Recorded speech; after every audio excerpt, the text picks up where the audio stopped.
কলকাতার হৃদয়ে অবস্থিত এক অলৌকিক স্থান, যেখানে প্রতিটা মানত, প্রতিটা প্রার্থনা সত্যি হয়ে ওঠে।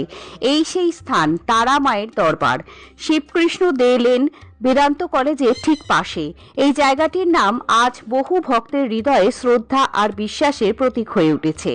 মানুষ এখানে আসে দূর দূরান্ত থেকে নিজের আশা, প্রার্থনা আর কষ্টের কথা মাকে বলার জন্য। কথিত আছে, মা এক চুমুক সুরার ফোঁটাতেই ভক্তদের মনস্কামনা পূর্ণ করেন। এ এক বিরল আচার, যা যুগ যুগ ধরে চলে আসছে এবং আজও তার মাহাত্ম্য কমেনি এতটুকুও।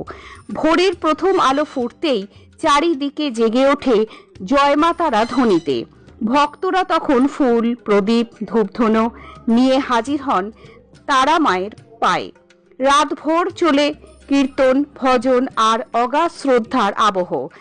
মায়ের আশীর্বাদে